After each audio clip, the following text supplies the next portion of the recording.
Hey guys, tonight we delve into the mysterious spring of 536. Imagine just for a moment standing beneath a sky that should be bright and blue, only to find it dim and cold, as if the sun has decided to play hide and seek behind clouds that simply refuse to move along. Across Europe and Asia, people look up and see nothing. An eerie darkness looms overhead, casting long shadows and ushering a chill that creeps right into your bones. You probably won't survive this kidding. But seriously, the stories from that year are quite daunting, filled with challenges that feel worlds apart from our modern comforts. So before you get comfortable, take a moment to like the video and subscribe, but only if you genuinely enjoy what I do here. And while you're at it, why not share your location and local time in the comments? I love seeing how far we've traveled together. Now dim the lights, maybe turn on a fan for that soft background hum, and let's ease into tonight's journey together. You find yourself standing in a small village in what we now call modern-day France. The air feels thick with moisture, and you pull your wool cloak tighter around you, grateful for its warmth against the unexpected chill that has settled over the land.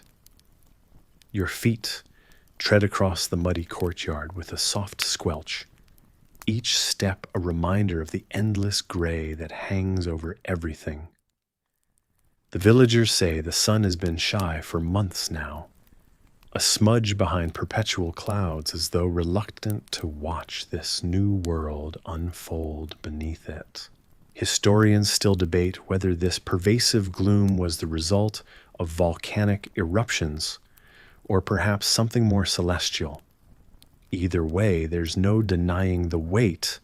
It brings a subtle oppression that sits heavily on your chest as you gaze upwards. You can't help but shiver, imagining the raw power that could dim such a mighty star. As you walk through the village, you overhear the soft murmurings of people huddling close together, speaking in hushed tones. The sun is hiding from us. An elderly man states, rubbing his gnarled hands together for warmth. His breath fogs the air. A woman nearby chuckles dryly, retorting, perhaps it's tired of watching us blunder about. The man's eyes twinkle with a shared melancholic humor, and you can't help but smile, a small comfort in the camaraderie of those seeking warmth in laughter. You kick at a stray stone, sending it skittering across the dirt path. Your thoughts drift. What if this shadow never lifts? Would the world just fade away, forgotten, under a sky that refuses to shine? The possibility seems as distant and unknowable as the stars hidden above. Children play nearby, their giggles rising like musical notes weaving through the gloom. You watch a boy crouching beside a thin stream, his fingers trailing through the water. It's colder than before, he insists to his companion, who nods solemnly, as if the state of the creek is a matter of utmost importance. It is fascinating, you think, how even now life endures. People still laugh, still work, still find moments of joy amid this endless twilight. And yet, there's a part of you that understands the underlying fear that each villager carries, the unspoken worry of what this changing world might bring.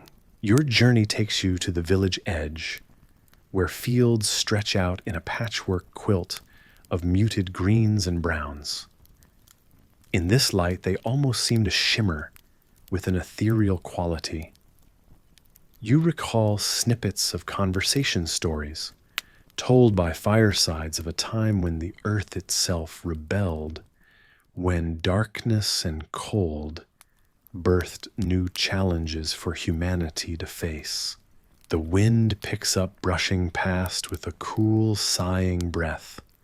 You tuck your hands into your sleeves, feeling grateful for their warmth, and wondering briefly if you'll ever wear summer clothes again. This unexpected winter stirs something within a deep curiosity, mixed with a timid hope, clinging to the belief that the sun will once again dominate the sky, bathing the world in its golden light and scattering the clouds like dust. Until then, you walk forward step by step through the mist-laden air. With each breath, you draw in the chill, exhaling warmth, and sending your hopes out into the world with silent determination. The paths you tread may be shrouded in fog and shadow, but in your heart a flicker of warmth, much like the sun, remains unyielding. The air feels heavy as if a thick curtain has been drawn across the sky, leaving only a muted gray behind. You stand in what should be bustling fields, but they lie still, the crops, withering under the weight of an endless twilight. The daylight here feels uncanny, as if time itself has forgotten how to move forward. Acrid smoke lingers from a nearby hearth, its lazy curls now just a dull memory against the colorless horizon. As you make your way through a village, or rather the shadow of what once was, you notice the absence of familiar silhouettes cast on the earth. Shadows have vanished, absorbed into the monochrome canvas above, leaving the world looking flat and eerie. You wonder if this is what it's like to walk through a dream, though not the kind that leaves you waking with a smile. A Byzantine historian with pen poised to paper might have described it thus, but here you live it. You recall their words. How day resembles dusk, how eyes strain to find color in an unyielding gray. Crops fail, they say, and indeed around you the fields yield little more than disappointment to the tillers of the soil. You chuckle softly at the thought of explaining this to your pet goldfish, expecting a nod of understanding. Alas, they float indifferently within their glass, confines unperturbed by human concerns.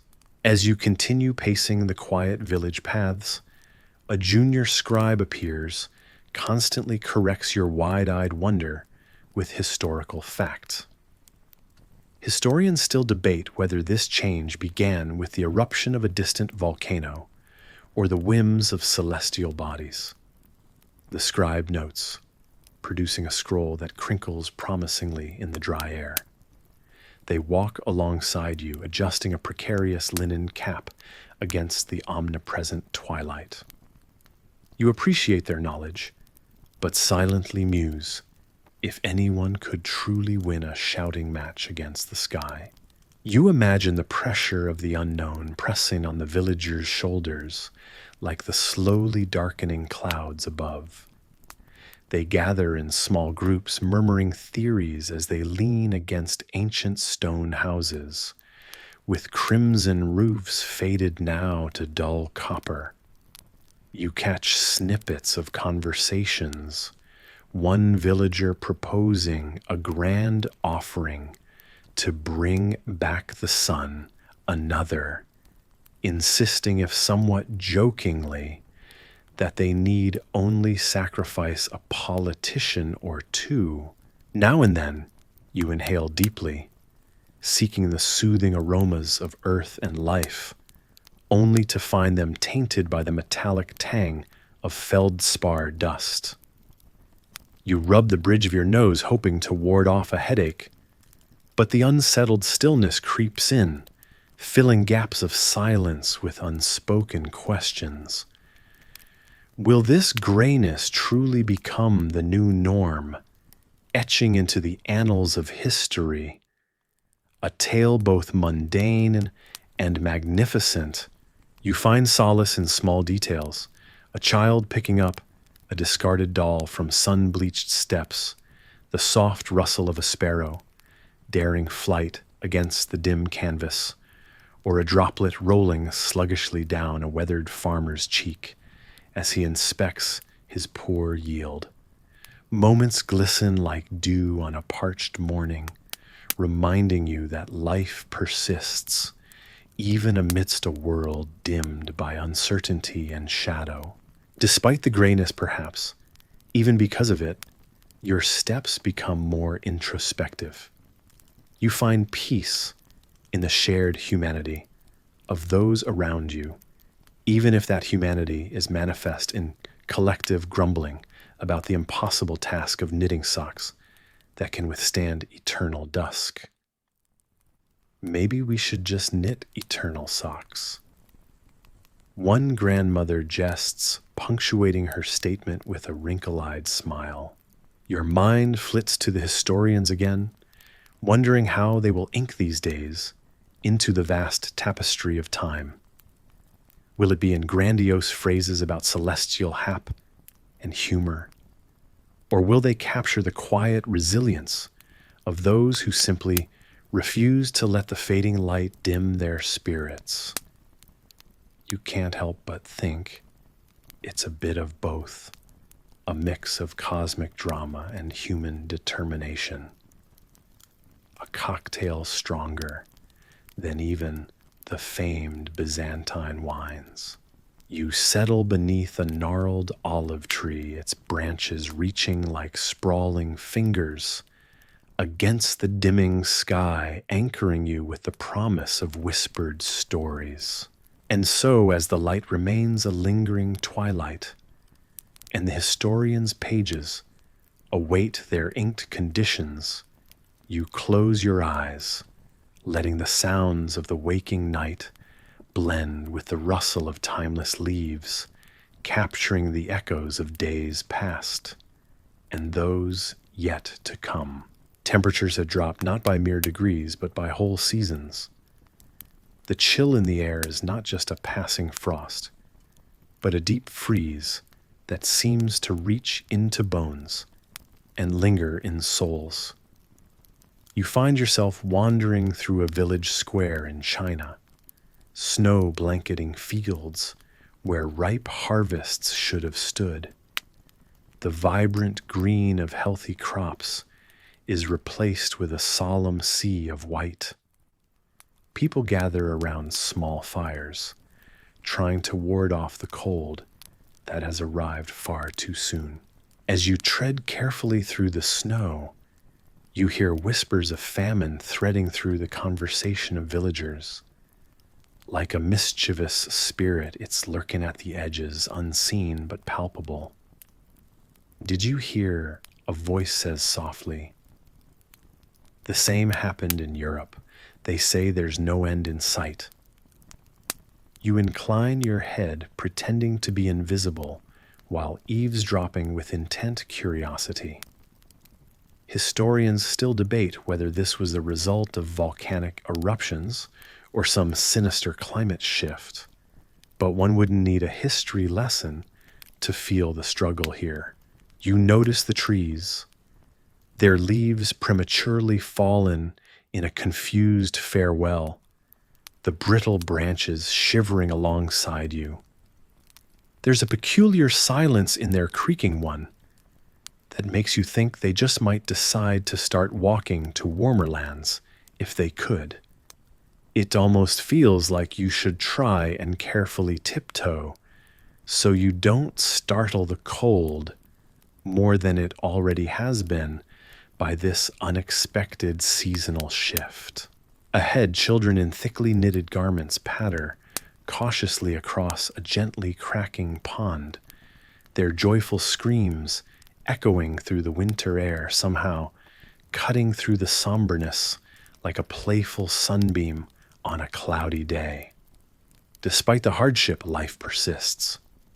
These kids have turned ice into their playground, a field into a canvas, for snow angels, finding joy where reality would suggest none exists.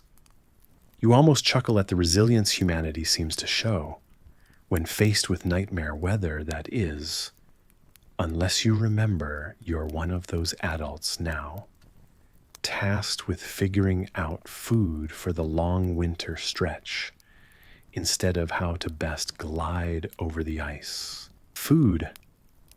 That elusive promise hangs about like the last cookie you've sworn not to eat, but keeps calling your name from the kitchen. Famine is no silent stalker here. It laughs with an ironic twist as traders pass along empty carts. The scarcity bites sharper than the frost into the hearts of those who have counted on plentiful seasons. We'll make it somehow, murmurs a vendor, offering what little preserves remain from a storied past that now seems an era removed. A crisp breeze picks up swirling snowflakes in a delicate dance around you, though you could almost swear it's mocking your layers of clothing, penetrating through them one after another. You clutch your scarf tighter, pondering the historical stories of survival where human determination triumphed over environmental odds. Perhaps it's the stuff of legends, or maybe just the resilience of spirits who, like these children, knew there was warmth to be found in each other's company when nature turned away. A small boy bundled up like a bear cub tugs at your coat sleeve. "Are you the storyteller?" he asks, wide-eyed and hopeful. You smile softly, nodding as you lower yourself to his level. "What tale would you like tonight?" you respond, knowing well that sometimes stories are the most tangible nutrients one can offer up amidst such times of scarcity. "Tell us how we won against the cold."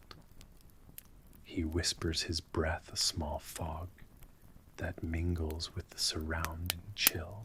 You take a deep breath, considering the moments when warmth seemed only a memory, but somehow still found its way back against all skepticism.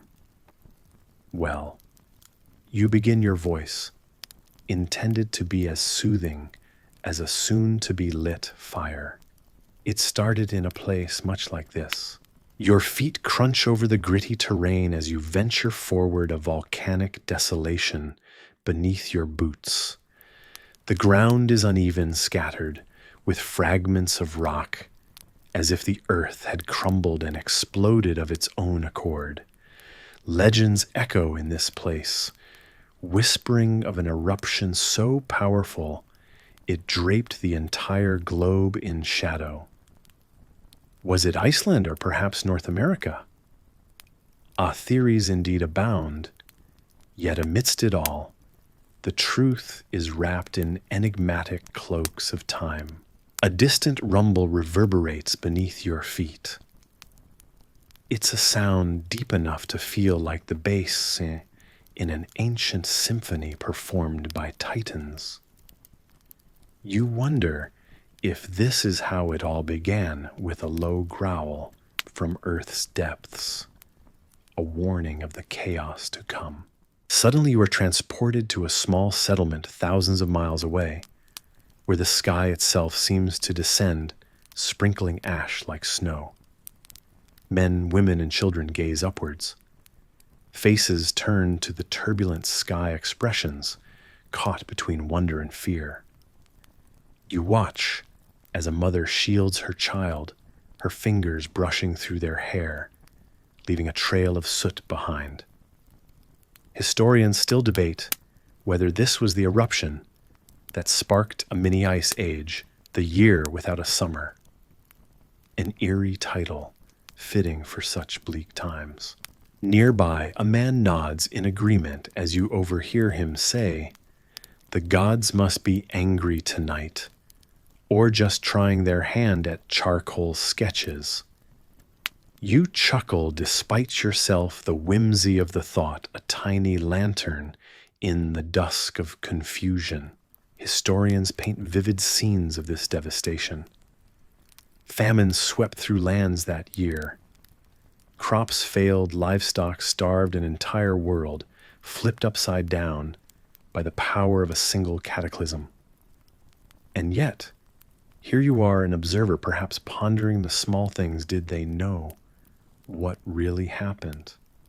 Or was it all a play with Mother Nature as the director and no one holding a script? Walking along a narrow path, lined with cabins, barely visible through the ash, you glimpse into a home.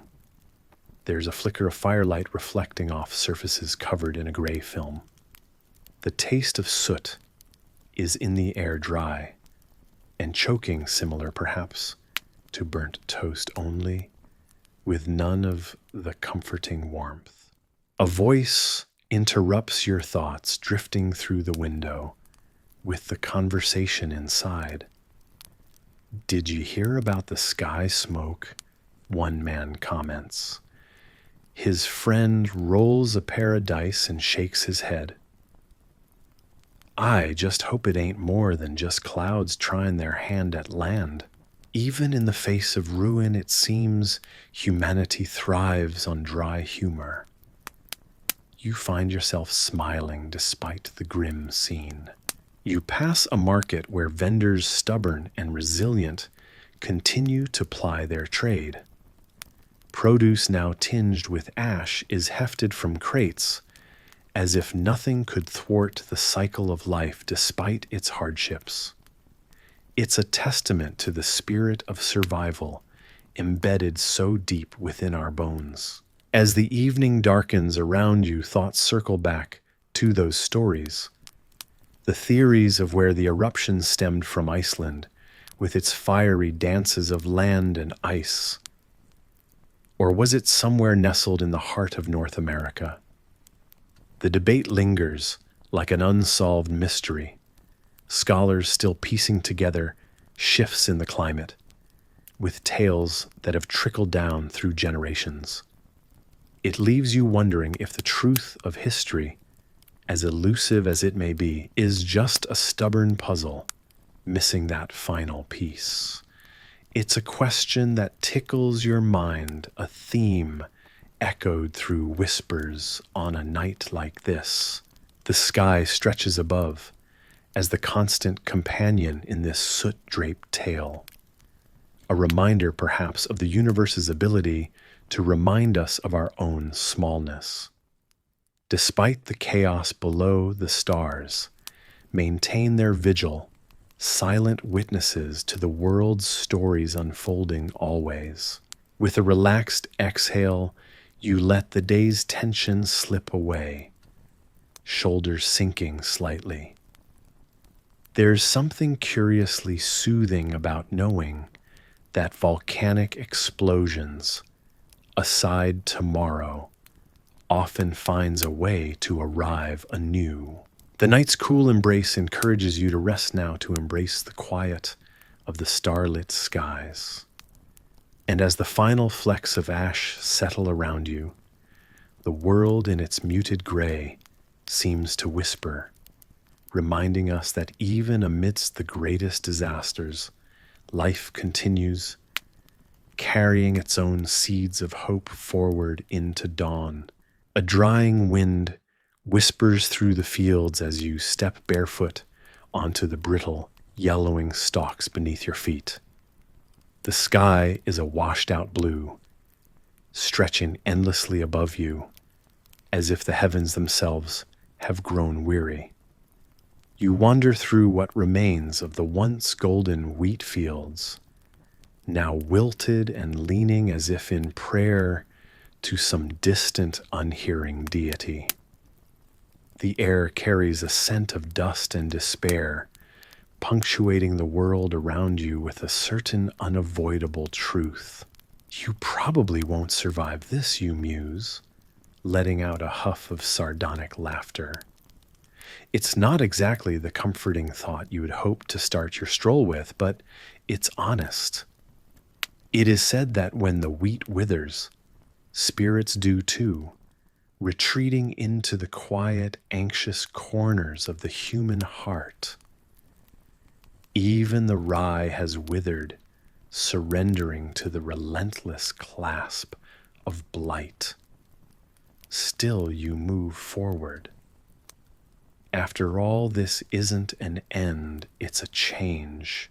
So before you get comfortable, take a moment to like the video and subscribe, but only if you genuinely enjoy what I do here. Let's create a calming space together. As you continue imagining yourself in the midst of this historical setting, a sharp crack breaks the silence. A child with a dusty cap scampers by, scampering away from his chores, laughter trailing behind him like the notes of an unseen flute. You smile gently, reminded of the resilience children hold, even in times of scarcity.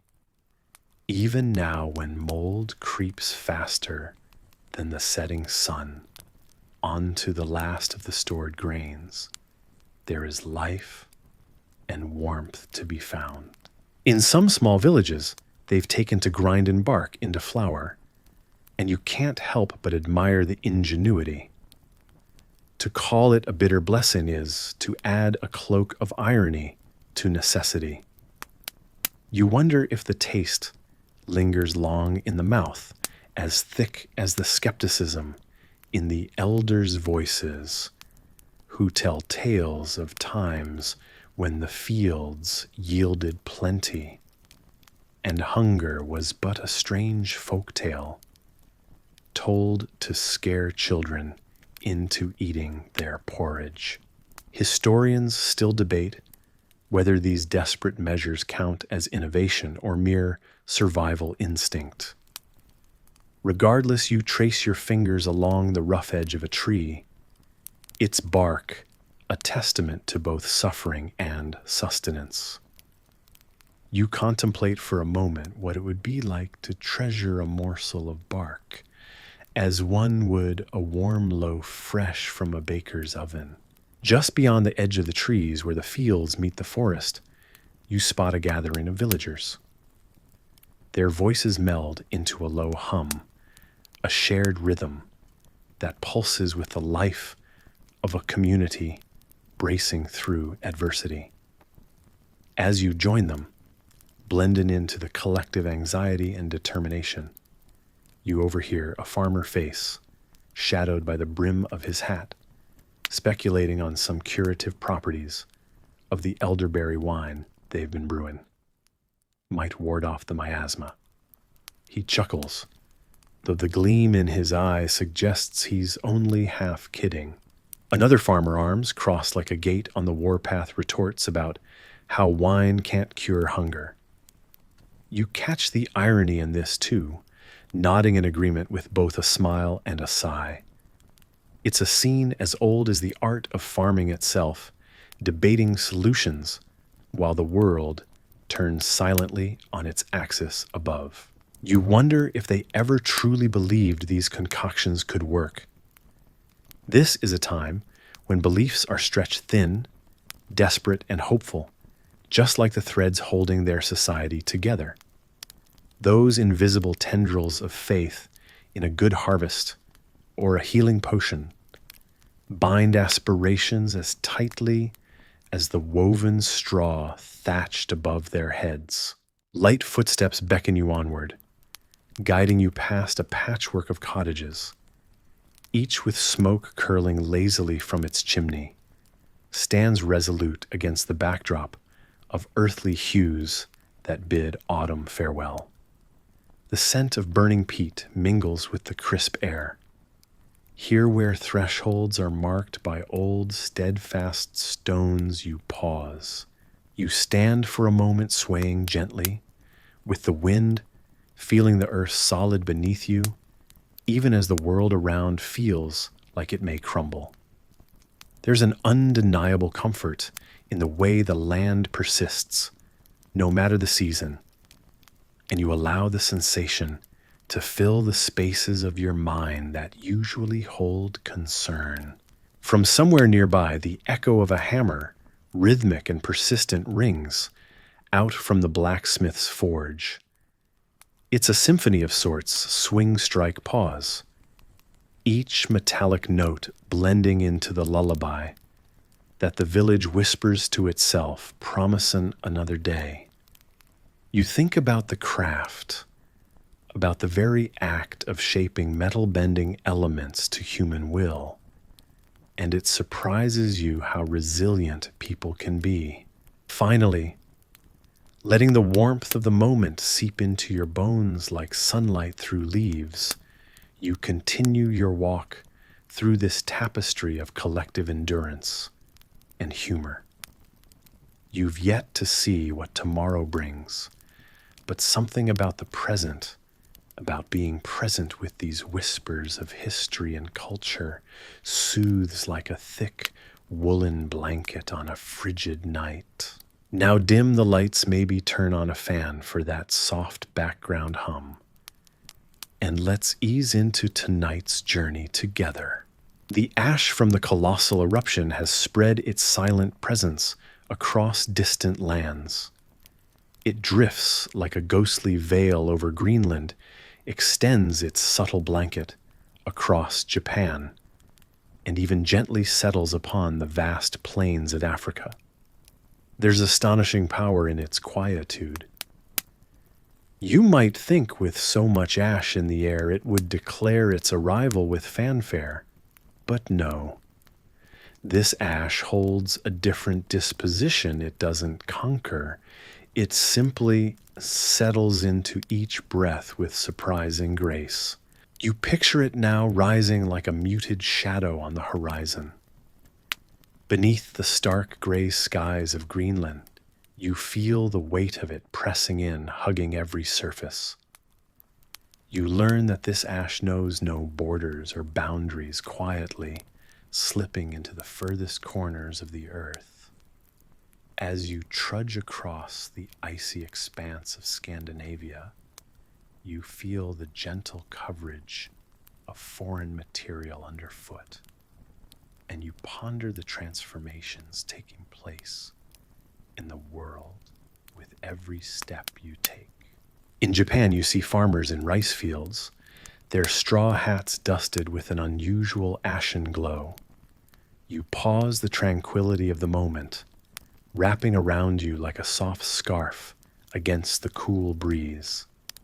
Can this ethereal powder transform the fertile lands? Historians still debate whether this ash brought a subtle boon to the soil, enriching it in unexpected ways, like an uninvited guest who winds up helping tidy the house. Now, as if carried by wings of an ancient legend, the ash drifts to Africa. The air feels heavier here, as grains of ash mingle with the golden sands of the Sahara. You imagine tiny specks landing gently, like a host of forgotten stars, altering the rhythm of life in ways imperceptible but profound.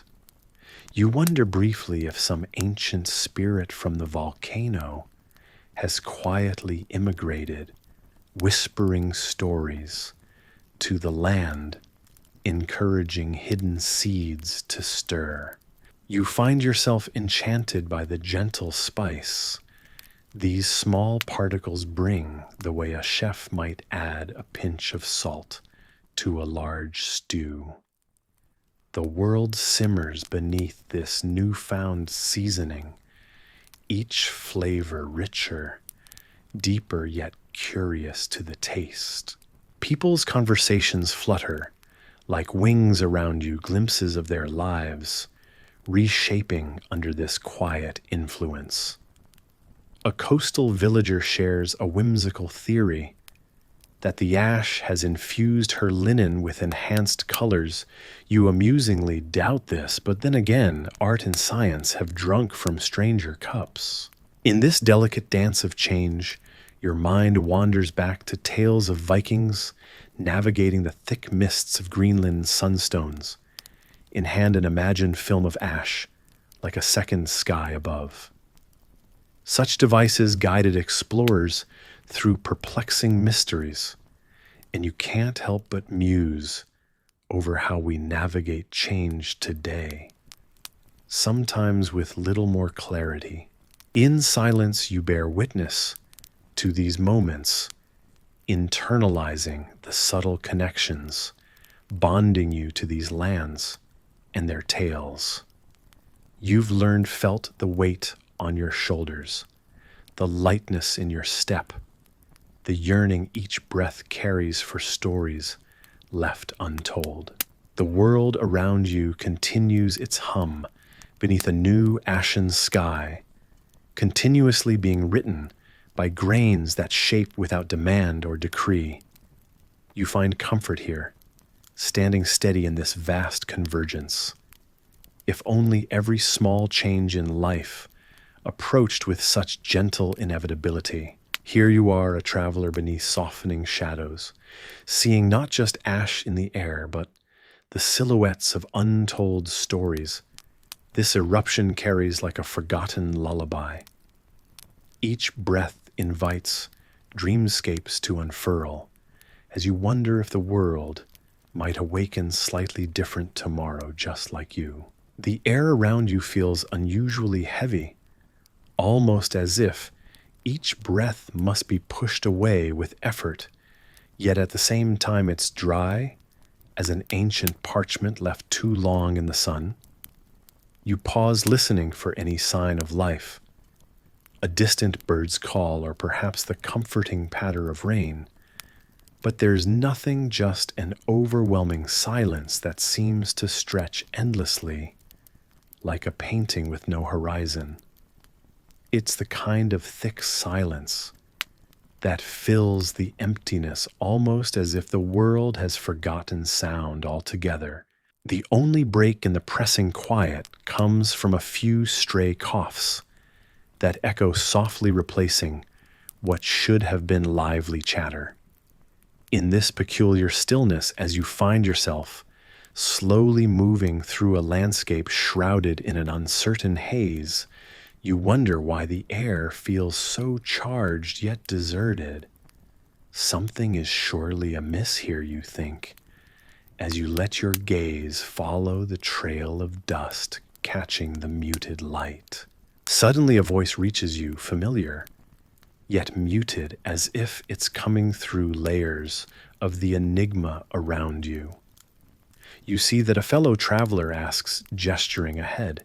It's as though even the clouds are holding their breath. Their wry observation coaxes a small smile onto your lips, a glimmer of shared humor in the void.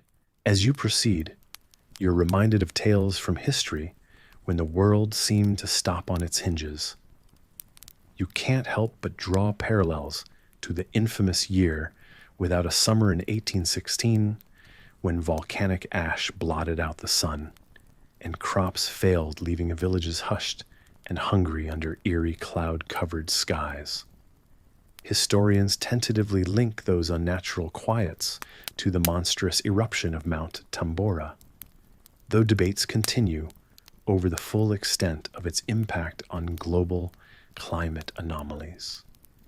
You wonder if perhaps this silence is nature's way of hinting at an untold story, a whisper of the earth's secret workings. Your path leads you to a stretch of road unused for some time, judging by its overgrown cobblestones, disappearing into a mist that seems to rise up from beneath your feet. As you step forward, your shoes scuff against the weathered stones, releasing small clouds of dust that swirl silently before settling back into stillness. You pause to inhale deeply, only to encounter the hot, arid air that defies the visual softness of a scene that could have been captured in a postcard from an era past when travelers carried sundials and not smartphones. Do you think they heard the silence too? You muse to yourself, picturing those long-gone, intrepid souls. Perhaps they stood right where you do, contemplating the same mysteries and discovering meaning in the quiet where words seemed far too heavy to bear. A local merchant appears from the shadows of a nearby alcove, moving with the kind of unhurried grace that suggests they've long made peace with the lack of urgency palpable in the air. Strange weather, they suggest with a small chuckle, carefully arranging their wares as if even the simplest acts deserve the utmost reverence in times like these. Or just the planet catching up on some much-needed meditation. You reply, echoing their spirit while admiring their time-worn craftsmanship. A delicate piece catches your eye. A small basket artfully woven with delicate strands of dyed reed, reflecting an unusually vivid hue in this dull light. As the day drifts forward, so does your mind, wandering into the realm of odd and surprising landscapes history has recorded. Have you ever heard of the city, swallowed whole by sand dunes, leaving just enough trace for the curious to wonder at its once vibrant market stalls and bustling forums? Ubar, or so they called it, the Atlantis of the sands, whispered about by scholars and adventurers who still debate whether it indeed existed or merely danced at the fringes of legend. Though the surrounding fog seems to carry secrets of its own, you focus on the sounds that find their way through the lingering eeriness, the soft padding of distant footsteps, the unmistakable murmur of the soil beneath the soles, and the rare snippets of conversation about the minor everyday rituals that continue regardless of the peculiar weather. You comprehend that this silence is not entirely empty, but rather it's filled with the stories welled up inside every eye, looking out across this silent tableau. As the horizon begins to blur into the comforting shades of evening, your thoughts chase after the tales shared under similar dusks, stories spun around campfires where the air hung heavy with the scent of wood smoke and the hush of pleading winds, occasionally pushing sailboats gently harbor-ward. The coughs become fewer, merging with the shadowy edges of twilight settling gracefully over the land. You feel a calming warmth rise within, offering solace in the landscape of shifting boundaries. As day slowly transforms into night, you sense a collective exhale, slow and measured, signaling an end to a day heavy with breathless waiting and the hopeful promise of a sky that will once again be filled with song. With the smell of dust and distant spices wafting through the air, you find yourself peering down the winding paths of the storied Silk Road. The bustling chaos you once imagined is strangely absent tonight. Instead, the landscape unfolds beneath a cool, pale moonlight, casting long shadows across abandoned tents and empty stalls. The world feels eerily still, as if the earth beneath your feet holds its breath in anticipation. The disappearance of the caravans, those serpentine assemblies of camels, burdened with silks, spices, and secrets, puzzles you. You meander along the path, footsteps padding softly against the hard-packed earth, pondering the mystery like a scholar lost in the pages of an overstuffed tome. Tradition states that these routes were once alive with chatter and barter, where merchants from the east and west exchanged not just goods, but ideas and tales from lands far beyond the reach of imagination. Rumors have slithered through the market stalls, whispering of curses that deter even the bravest. You chuckle softly when you think of it, Relishing in the irony, curse or no curse, these merchants are known for their bull-headed persistence, the kind of stubbornness that could give a mule a run for its money. Yet now this stretch of land lies deserted like a forgotten storybook set aside on a dusty shelf. Pausing at an abandoned campsite, you draw a line in the sand, with your foot attempting to map out what might have happened here. Historians continue to debate whether it was a plague born on the backs of rats or a string of bandit attacks that led to the Exodus, their theories as sprawling and varied as the lands these routes traverse. Somehow, amidst running your finger along the coarse fabric of an empty tent, you suspect the truth might be stranger than any tales woven around a campfire. As the cool night air wraps around you like an old familiar cloak, you can almost hear the echoes of conversation that once floated through these parts. Merchants, traders, and travelers sharing stories, the murmur of deals being struck, laughter rising above the clinking of cups. You smile to yourself, imaging the drunken tales spun around fires, as warm as a mother's embrace. In the flicker of your lamp, a glint catches your eye. Is it a jewel forgotten in a hasty retreat? You crouch, heartbeat quickening with an explorer's eagerness. But as your fingers brush it aside, the illusion shatters.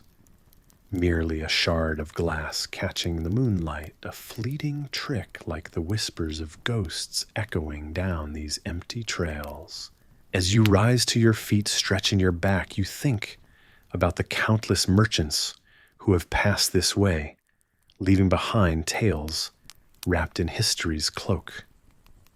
The caravans may have vanished, but their stories linger caught in the gentle breeze that rustles through desolate camps. You muse over whether these merchants feared the land so much as its eerie quiet, the way a library feels when one is left alone, enveloped by forgotten tales. A hint of a smile plays on your lips. You know there are more tales out in this quiet night, as many as there are stars scattered across the velvet sky. Perhaps some merchants never journeyed again, favoring the comfort of a hearth over the unpredictability of the roads. There's a certain tenderness in that you think, settling into the idea of stories left untold birds in a cage of memory. The charm of this place isn't entirely lost, though. It hums a lullaby of forgotten chapters of paths trodden by countless feet, and how they grew silent one by one. You take a deep breath, letting its weight tingle in your chest, feeling the past slip like sands through your fingers.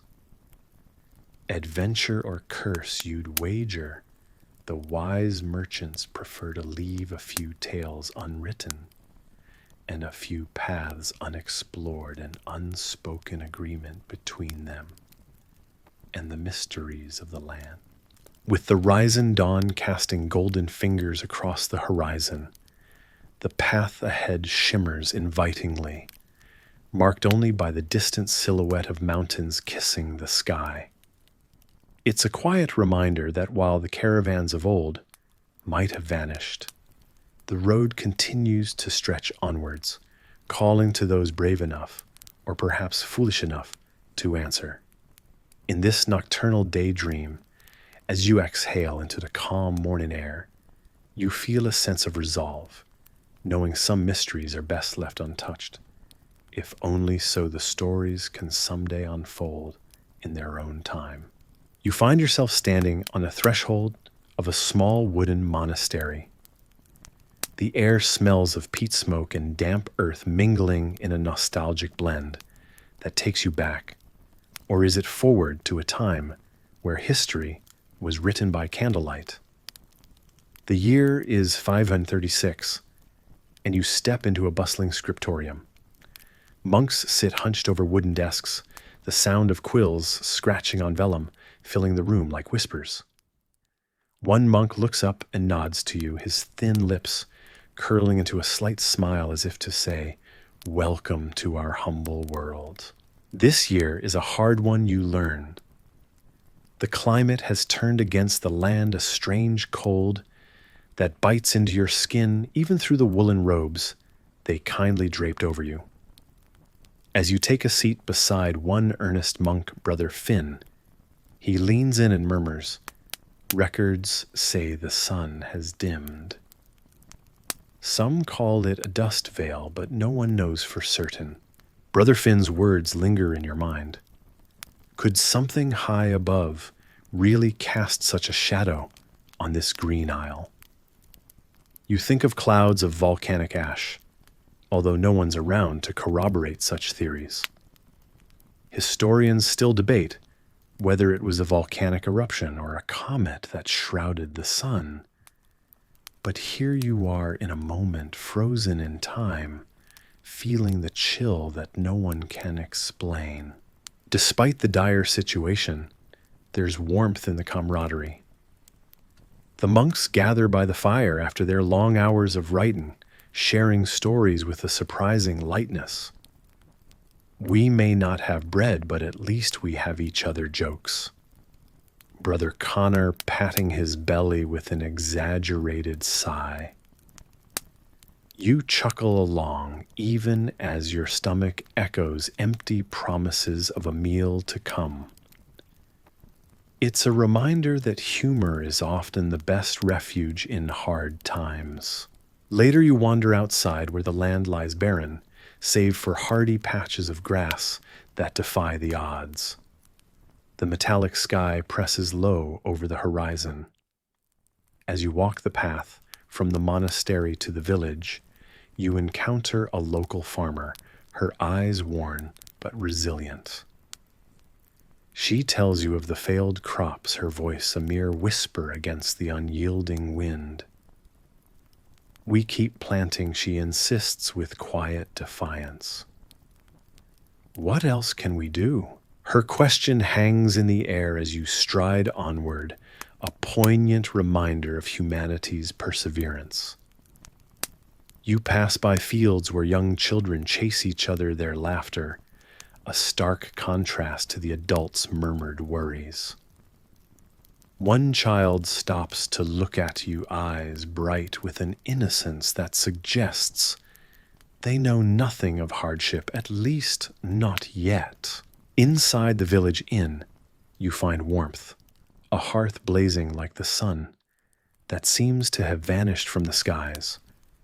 The innkeeper, a burly man with a voice deep as the sea, serves you a broth, humble yet satisfying. "I will make it through," he says, filling your cup with generosity as vast as his smile. "We've faced worse and come out stronger." The conversations in the room buzz with a mix of anxiety and hope. People share stories of past winters, of how their ancestors weathered storms and famine. You feel the threads of history weaving through you, binding you to these people who, despite their struggle, find resilience in their shared past. As night drifts in, you return to the monastery. The monks are retiring to their cells, their shadows stretching down candlelit corridors. You enter your own small room feeling the weight of the day, but also the hope each encounter has kindled. You exhale slowly, letting the promise of rest soothe your mind. In your dreams, a vibrant sun breaks through the dusty haze, casting the land in an amber glow that feels both foreign and familiar. You awaken with the gentle rustle of leaves tapping on the window, reminding you that life, despite its struggles, continues to pulse with an undercurrent of renewal. You realize that perhaps, just maybe, the monk's ink may fade with time, But what resides in the heart, the laughter, the stories, the unyielding hope, those things endure season after season, like the timeless ebb and flow of the earth they hold so dear. You sit beneath the vast canopy of stars, each twinkling light seeming a bit closer than yesterday. The air feels cooler tonight, its chill entwined with whispers of ancient tales. Despite the evening's serenity, there's a touch of anticipation about you as you listen to the gentle rustle of leaves in the sighing breeze. The journey you've embarked on continues a winding path through time and experience, each step taken under the watchful eye of history itself. The world you traverse is both familiar and strange, a mosaic of memories and moments from the past, each playing out in vivid detail in the theater of the mind. Your imagination is the stage. The actors are long gone, yet their echoes remain vibrant as ever. A few years have passed, and you find yourself once again amidst the sprawling expanse of the Byzantine Empire. But the air is different now. There's a heaviness, a somber weight that hangs low like the sky before it rains. You wander through the bustling streets of Constantinople, the heart of this grand empire, feeling the cobblestones firm and uneven beneath your feet. Merchants hawk their wares, a chorus of shouts mingling with the aroma of spices, though you notice fewer faces than before. The lively chaos feels somewhat subdued, whispers threading through the crowd like an invisible current. Curiosity lingers in your mind. Did the biting cold of the past winters sap the strength from people's bodies, making them more susceptible to the shadows that creep ever closer? Or was it the famine, that relentless specter, that harbinger of all things unwanted, that finally carried the fleas cloaked in misery and silence? Historians will argue you remind yourself with a wry smile. Such is their nature after all, to debate over fragments of the past, while the survivors have long since moved on, leaving only echoes of their remarkable resilience. And here you are watching the story unfold in your thoughts, bemused by the endless cycle of human inquiry and survival. In the distance, the massive facade of the Hagia Sophia stands resolute, its majestic dome, a beacon of faith and endurance. You pause, considering the irony of this beautiful testament to human belief amidst the invisible scourge that has begun to unfurl its tendrils across the empire. The plague's arrival is insidious, like a shadow that slips unnoticed into the room as you turn your back. First a cough, then the fever that burns fiercely without end.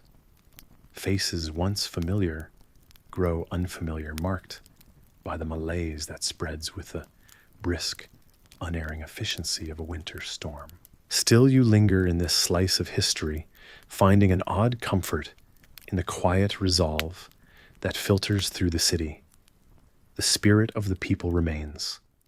You can almost hear its faint hum beneath the surface noise.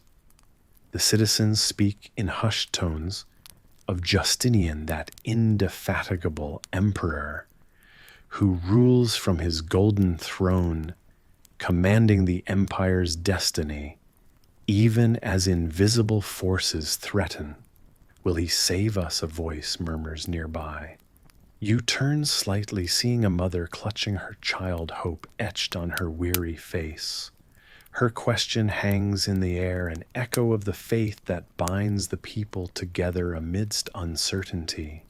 A flash of dark humor crosses your mind as if Justinian himself could wave away the pestilence with a mere decree. As night draws deeper, you walk through narrow alleys that twist like secrets whispered under cover of darkness. The world feels smaller now, not just due to the thinning crowds, but by the weight of events that shrinks the horizon, drawing people inward, closer to hearth and home. Candles flicker in windows, illuminating faces drawn together by shared stories, and comfort the warmth of human connection that weaves itself through even the darkest times. It's a melody more ancient than empire or emperor, and you let its gentle notes guide you onward. In the quiet moments, you feel a gentle peace settle over your shoulders, the kind that steals in unnoticed soft as an old friend's embrace. Despite the world's turmoil, there's a reassuring continuity to life's rhythm. You chuckle softly, realizing even history has its own brand of gallows humor. A reminder that though the characters may change, the tale itself never truly ends. As you walk lost in these thoughts, a small street cat darts across your path. You pause, watching its nimble form disappear into the shadows, a reminder of life persisting despite all odds. It's a sight that brings a smile to your face, knowing the endurance of all creatures big and small. Though the origins of the plague may remain shrouded in mystery, forever debated among scholars with their dusty tomes and precise language, you understand it's not only the grand events that shape a world, it's the softer edges, the quieter moments of shared laughter and whispered dreams that endure long after the historians' debates have faded like echoes in a sleeping city. The city sleeps, and with it the rest of the world. The stars above continue their celestial dance, a comforting reminder of the vastness that envelopes all. Through the night, your journey continues wrapped in the comforting melody of history's lullaby, an endless tale sung softly to those who listen. You move slowly, feeling each step resonate through the tapestry of time as the night deepens around you. The city grows quiet, a gentle hush settling over its ancient stones, erasing the day's echoes until only the softest murmurs remain.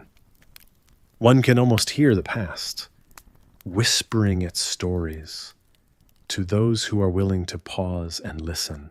But now the time has come to let the world drift away, sinking gently into a night washed with dreams and stars. The tale continues, extending into the horizon, like a road unfurling into eternity. You find a seat on a low stone wall, inhaling the cool night air, its calm whispering promises of rest. Let your thoughts ease, slowing to the rhythm of deepening breaths and the soft flutter of eyelids in sleep. With each exhale, let the past's shadows fade, like tides receding from the shore, until all that remains is the gentle hum of life carried on the night's breeze. Here, under the boundless sky, the world is reduced to simple melodies of existence, the stories that will play on long after the stars themselves have dimmed. Here you are, a traveler, threading through time's gentle tapestry, cradled by history's soothing embrace. And when the morning light filters across the horizon, it will find you resting cocooned in the ageless song of night, cradled beneath the sky's quiet watch. All is calm, all is at peace. Tomorrow will come as it always does, but for now, let the lullaby linger, carrying you softly into the haven of dreams. Even birds hesitate to flap, These are the words you read as you sit at an old wooden desk, the scribe's words echoing silently in your mind. You're in a small library in a once bustling village now, seemingly caught in a timeless stillness, much like the ones we wander into when sleep just begins to cradle us. The parchment is yellowed with age, its corners curled like the leaves of a forgotten book. You can almost hear the soft rustle of the quill and feel the presence of the long-gone author who penned those words. The room around you hums with quiet, shelves lined wall to wall with books recounting histories and legends. You find yourself wondering what life was like when the scribe wrote his piece. In the past, winds swept through these lands with vigor, pushing travelers forward, urging them onward. Now those winds hold their breath, as if waiting for something, perhaps for you to uncover what was left unsaid. You rise from the desk, your chair scraping lightly against the wooden floor, a sound that puts into perspective the silent suspension of movement outside. The air feels weighty like a secret, whispered but never shared. Looking through the window, you see that the river nearby is perfectly still, as if painted into the landscape. It mirrors the sky with such clarity that the clouds appear trapped in its glassy surface. Stepping out into the afternoon, you walk along the riverbank, the gravel crunching beneath your feet, providing a rhythmic backdrop to your thoughts. You remember reading about the ancient predictions of time's ebb and flow, how scholars would endlessly debate over calendars and celestial alignments, yet never agree on one truth. You smirk slightly at the notion, nothing like humans, to turn fate into a matter of opinion. A gentle breeze carrying the faintest aroma of wild thyme brushes past you, wrapping you in a momentary embrace. It feels like a nod, acknowledging your presence in this tranquil mystery. You pause, closing your eyes to better savor the moment, as if capturing a fragment of time in a bottle, hoping it might tell you stories of epochs past. Strolling further, you encounter an old tree, its branches widespread, like arms welcoming you into its shade. As you sit leaning against its rough bark, a soft rustling above reminds you that this world, while still, is very much alive. The tree is adorned with birds, too.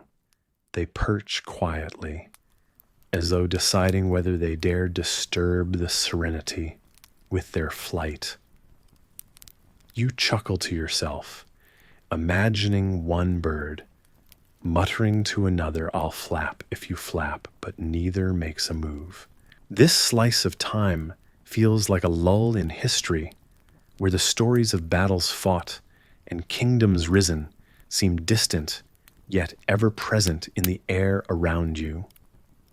Historians puzzle over whether this dizziness of time means anything, or if it is simply one of nature's quirks, a cosmic nap, if you will, shared by the very fabric of stars and earth alike. You find comfort in this uncertainty, a slow exhale, softening your edges as your head tilts back against the tree.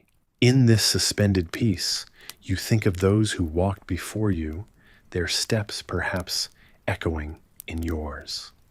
Did they pause to muse beneath this same tree, seek its solace amidst their own turmoil or placid days? The thought is both comforting and humbling, as if time is folded upon itself, placing you directly in the hands of eternity. Here, history isn't dwarfed by present musings, but gently mingles like rivers returning to the sea. Your eyes drift back to the horizon, watching the sun dip slightly lower, casting long shadows that gently blanket the earth like an old, familiar quilt. A smile tugs at your lips as you realize this day has cradled you in history's quiet lullaby. A lull where time, even as tiresome as it seems, has whispered its secrets to you in the language of stillness. You close your eyes again, knowing that this moment will blend seamlessly into your own story, one of quiet wonder amid the hesitations of flapping wings and sighing winds. Deep down, you're not seeking grand revelations or answers, just the tender assurance that in this tapestry of time, there is a place for everyone, a role we each play, no matter how small. With a deep sense of calm, you rest, allowing the cradle of silence to carry you further into the whispers of a world so captivated by its own restfulness that even the birds are resigned to watch with you, unfolding their stories in delicate, awaited dreams. Before you get comfortable, take a moment to like the video and subscribe, but only if you genuinely enjoy what I do here. Share where you're listening from and the local time. It's always intriguing to see the tapestry of our global community. Now dim. The lights, maybe turn on a fan for that soft background hum. And let's ease into tonight's journey together. The night sky above is a tapestry of glittering stars, each one like a tiny whisper from ancient times. You're walking along a narrow path through a meadow, the tall grasses brushing softly against your legs in the faintest breeze. As your eyes navigate the darkness, you see it a meteor streaking across the heavens, its tail like shimmering silk unraveling in the night. The people of old might have considered this a fallen star, a gift, or a sign from the gods granting wishes or foretelling great change. Imagine standing beside the village shaman, in this moment his eyes reflecting the celestial fire. A warning, perhaps, he murmurs as if tasting the air for portents. You nod more to yourself than him, pondering whether you believe that rocks falling from space confer wisdom or merely convenience when one urgently needs an explanation for life's mysteries. In a world where storms could be anger and drought, the punishment every flash of light was a harbinger of something larger. You lean over, picking up a rock at your feet. It feels ancient, a tiny piece of the Earth's history nestled in your palm. Historians still debate whether the ancients feared or revered these cosmic visitors more. Did they fall to their knees in prayer, or did they simply pull the covers tighter and hope it would pass? And on the topic of divine impatience, the Old Norse believed it was the sparks from Thor's hammer that created shooting stars. Odin's son certainly knew how to hammer home a point, one could say. Every step forward takes you further into this realm, where the natural and supernatural mesh, creating a patchwork quilt of lore stretched across the firmament. As you continue walking, there's a tingling anticipation in your chest, a thread-like connection to the shadows of storytellers from long ago. The path winds its way through a forest now, where the canopy embraces you, whispering secrets through the leaves. Dragons slumber somewhere between the shadows, and the half-light their presence felt rather than seen. You imagine their scales gleaming like polished gemstones under the pale starlight, their wing beats echoing in the silences between your thoughts. They are terrifying creatures naturally, but the dangers they represent have always walked hand in claw with awe. In medieval Europe, dragons were the embodiment of chaos and greed. Plundering villages and hoarding treasure, they were the very antithesis of civilization's carefully stitched seams. You wonder if they ever felt misunderstood, poor things. Perhaps they were simply introverts with a thing for isolation and shiny objects. And let's be honest, we've all had our stay in bed in your fiery lair and snack on gold sort of days, right? As you meander further, the forest breathes around you.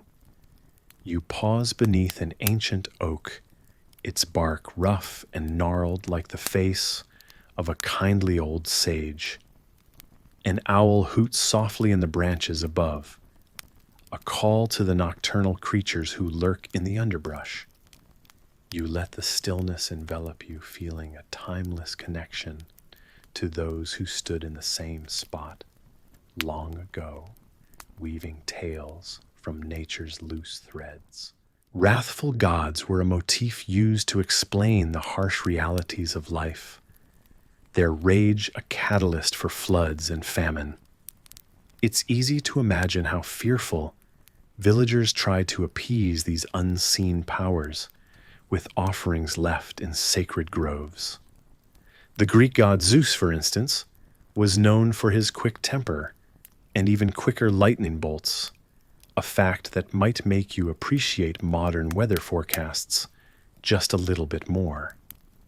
They certainly couldn't argue with Zeus's methods of clearing the air, albeit in shockingly literal terms. You chuckle quietly at the thought, feeling that light tug of humor soften the edges of darkness around you.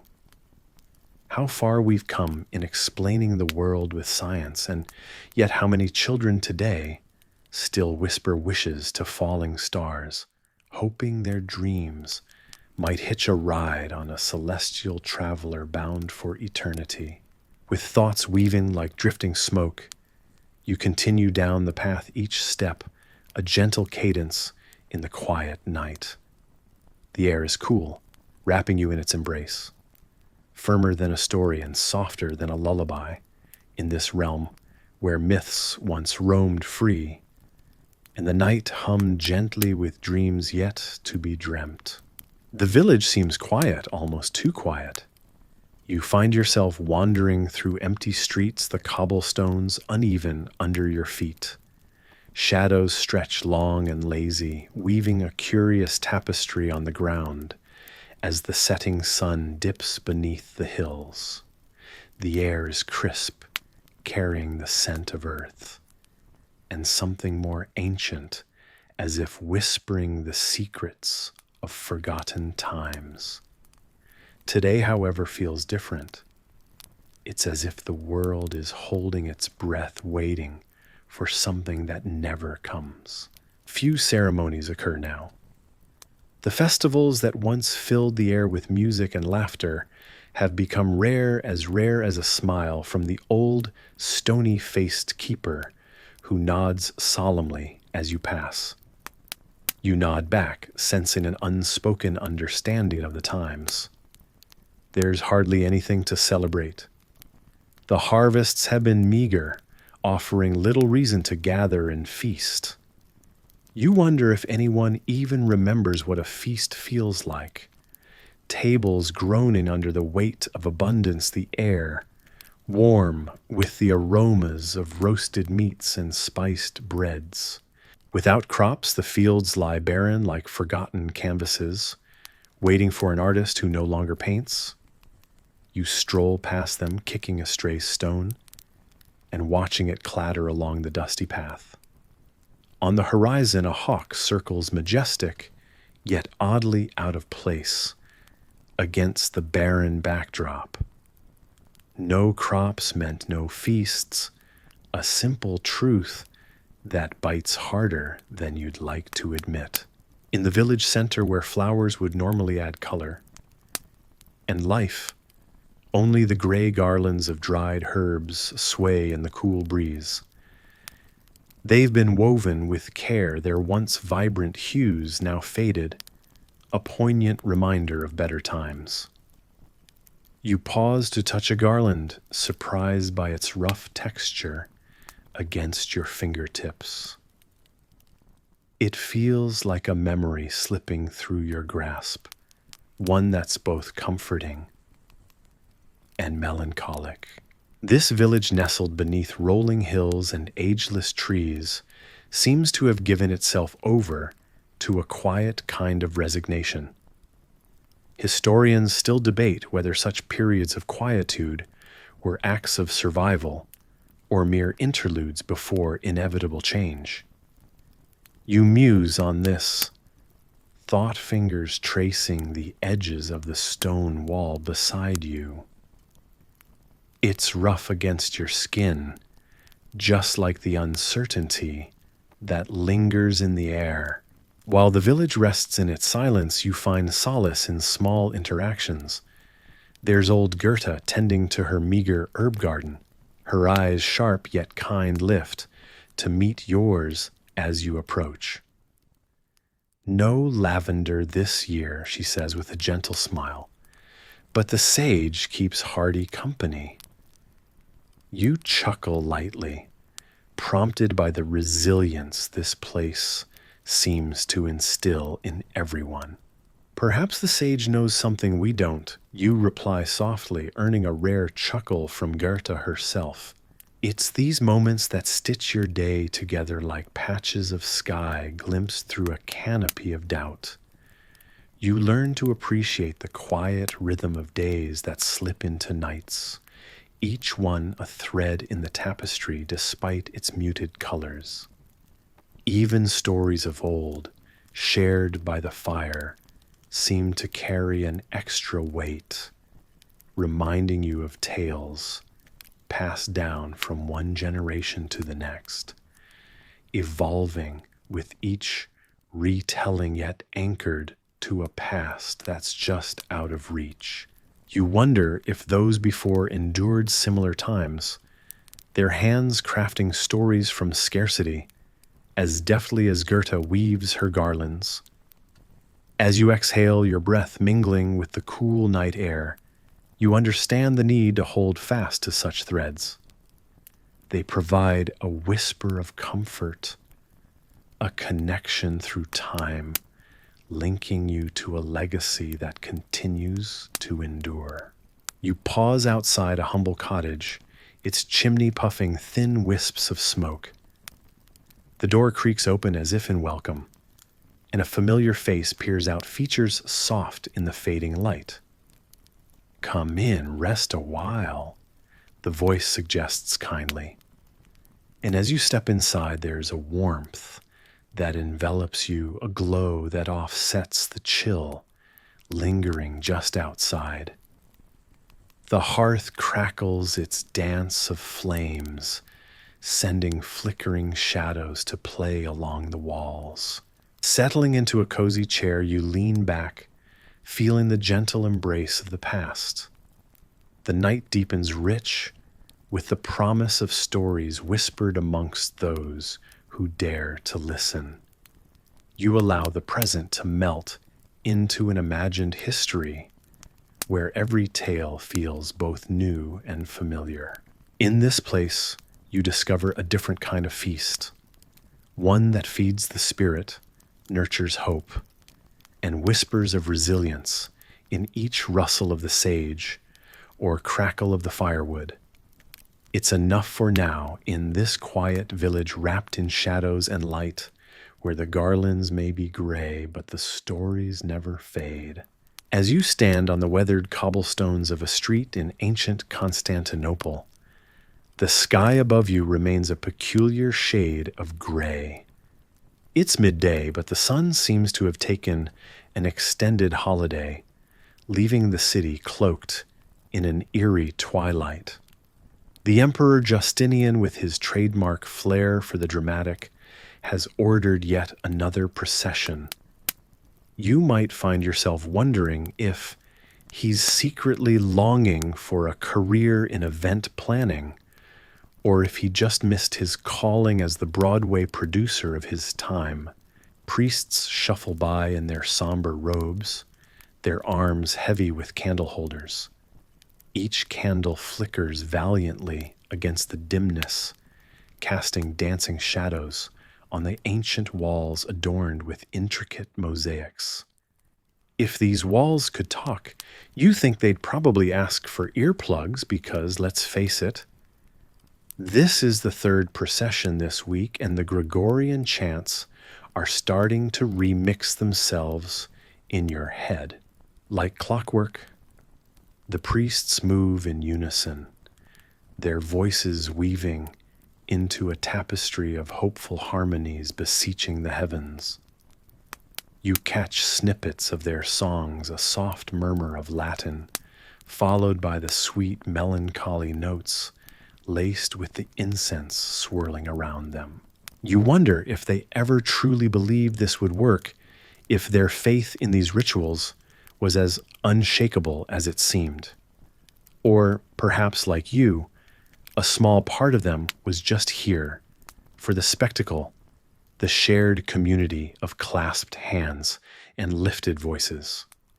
Historians still debate whether these processions bore any real significance or whether Justinian simply missed hosting grand spectacles.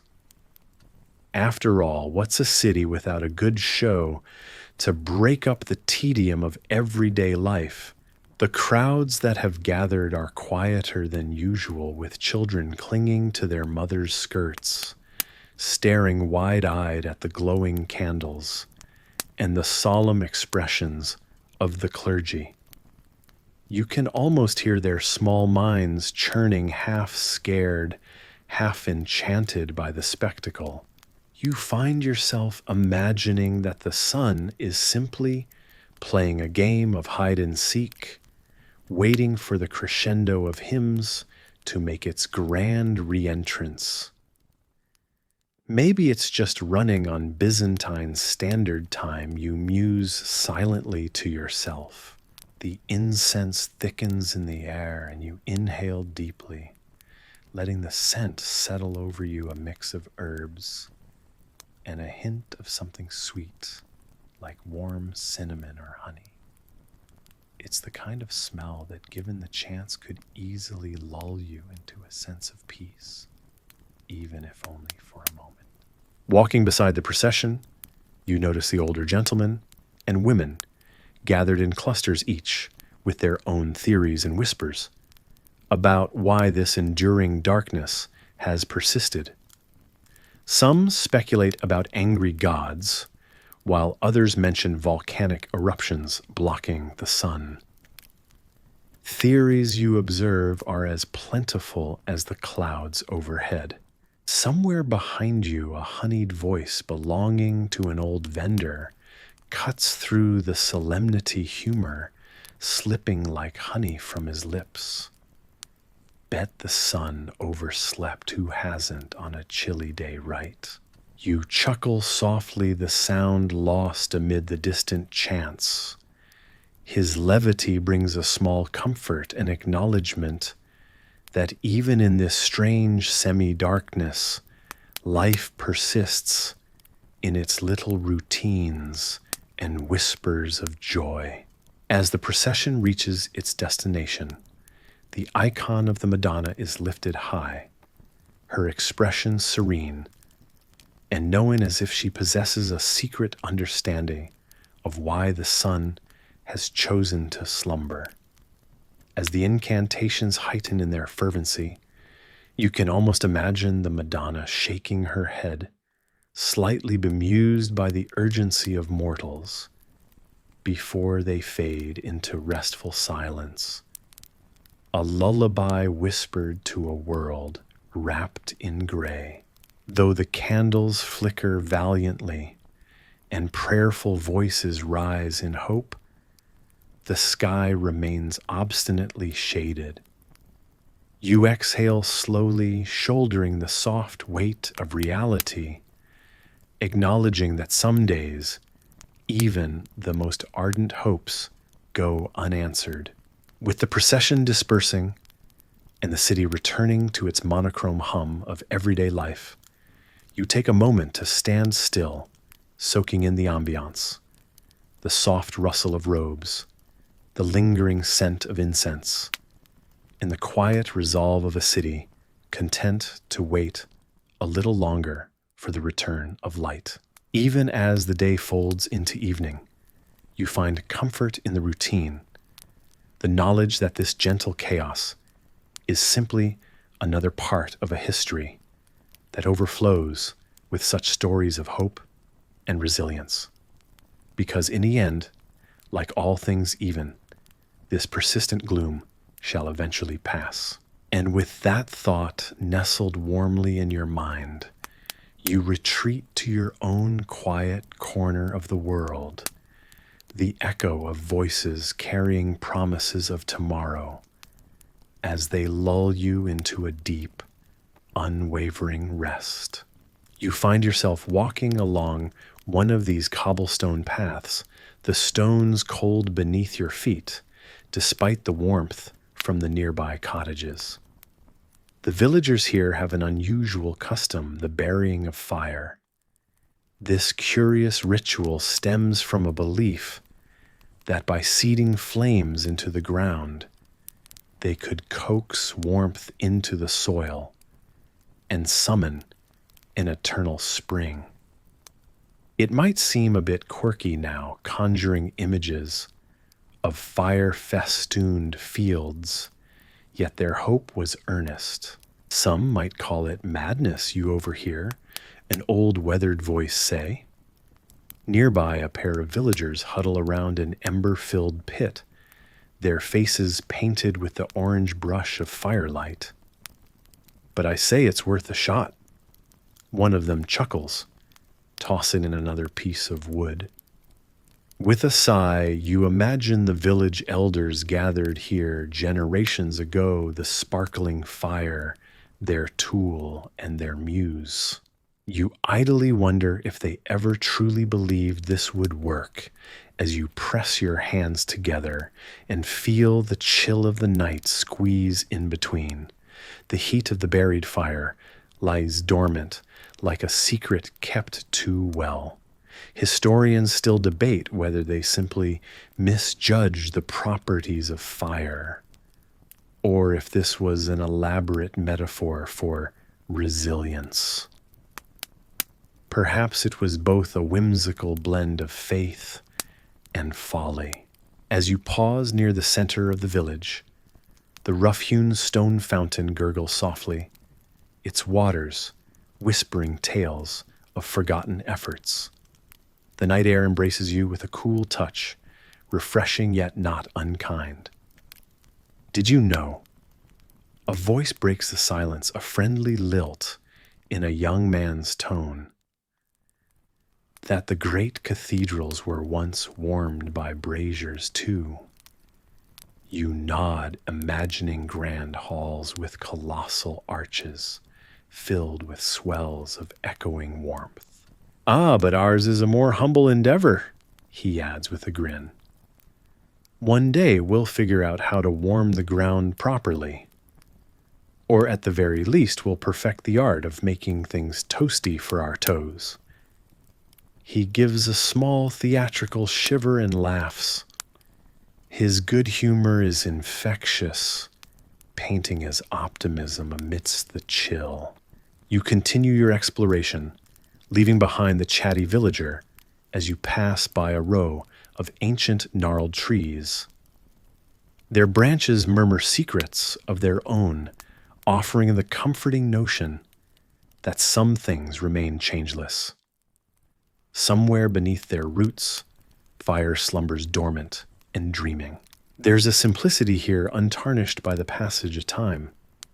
Laughter drifts from a nearby cottage, mingling with the solemn crooning of a cradled song, both serving as reminders of life's small, persistent joys. This folktale seems less about success or failure, and more about embracing the mystery of trying something wonderfully absurd. As you wander towards the outskirts of the village, the path becomes less defined, the cobblestones giving way to soft earth. You find a place to sit, the night sky sprawling vast and eternal above. There's a comfort to be found here among dreams, half-finished like patchwork quilts, laid over inevitable tomorrows. The villager's steadfast hope is a legacy in itself, a testament to human silliness and sincerity. Maybe nothing grew from their buried fire, not in the way they'd hoped. But perhaps a story sprouted instead, blossoming, with each retelling reaching towards the stars. You lean back into the night, shoulders relaxing against the ground, as a gentle wind rustles through, carrying with it the comforting scent of smoke and possibilities.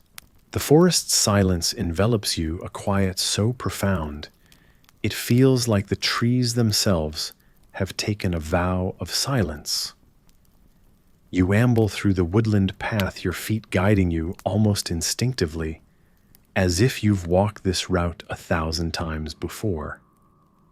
Leaves usually flutter to the ground at this time of year, a soft rustle marking their descent. But today they're curled, stiffened, as if the very life had been pressed out.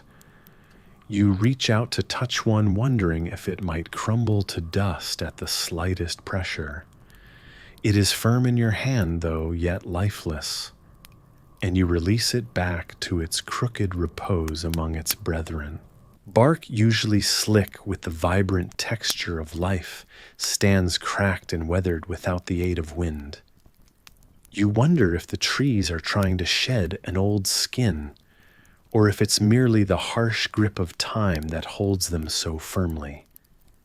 The air feels different, too, still and heavy, like holding your breath before a storm. It is the kind of stillness that makes you aware of every sound not heard.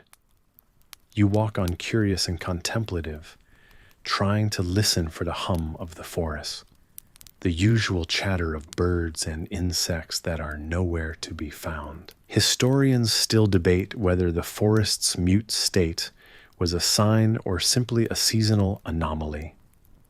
Some suggest it signifies a greater change on the horizon, while others argue it's merely an uncommon climatic hiccup. As you move deeper into the heart of the woods, the path narrows and you have to lift your arms slightly to let the low branches glide past. A dry chuckle forms in your throat, half expecting one of the gnarled trunks to politely ask for passage fees.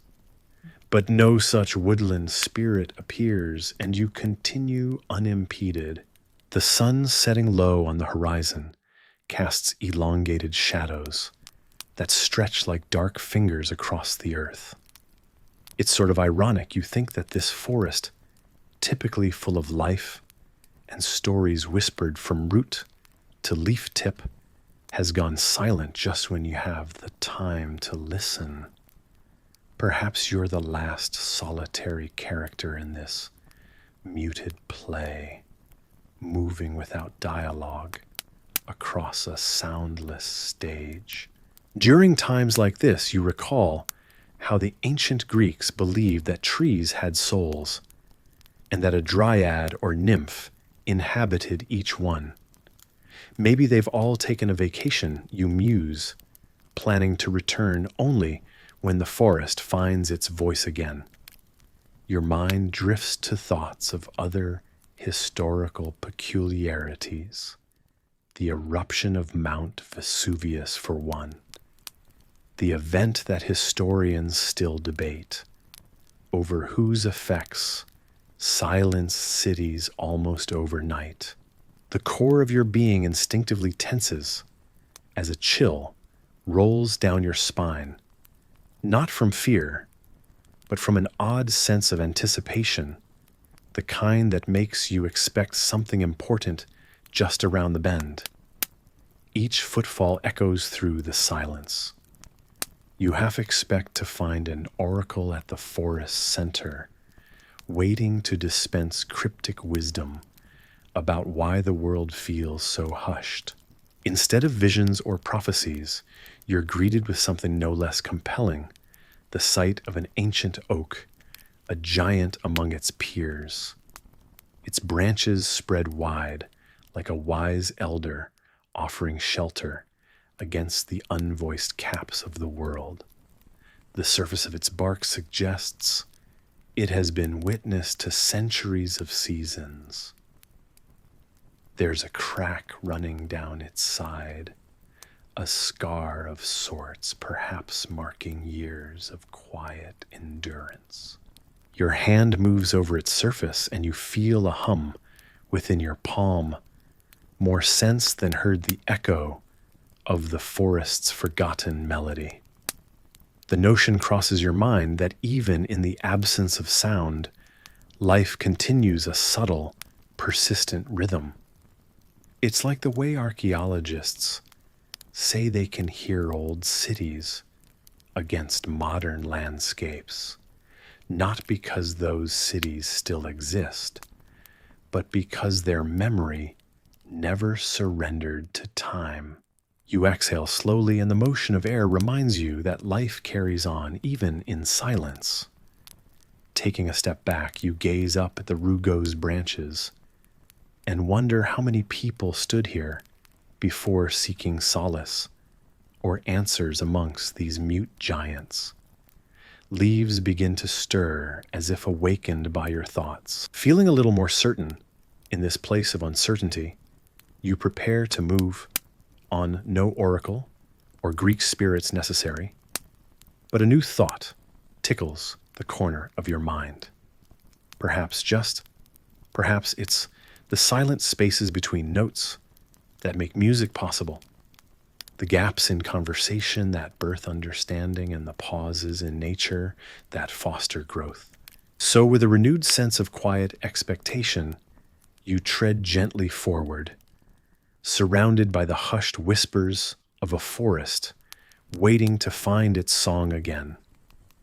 And maybe you think, as your fingers unconsciously curl inward, it's our own silences that teach us the most profound things. The year is 536, and as you gently push open the wooden door to your humble abode, a chill breeze follows you in weaving around the low ceilings and finding its way into every corner. It's a time when the world is wrapped in mystery, with much left to explore and understand, perhaps more than ever before. Outside, everything seems cloaked in a dim, eerie twilight, the sun's light struggling to pierce a veil of ashen skies. You shiver slightly and wonder if perhaps somewhere someone misplaced the entire sun. Well, it wouldn't be that big of a deal except for the plummeting temperatures and general lack of enthusiasm from your fellow villagers. As you settle down near the hearth, a brave little fire, crackling with promises of warmth, a thought crosses your mind. Messenger pigeons or couriers would have had a difficult time plodding through this crepuscular gloom, wouldn't they? Secrets enclosed within sealed papers took weeks, sometimes months, to reappear in distant lands.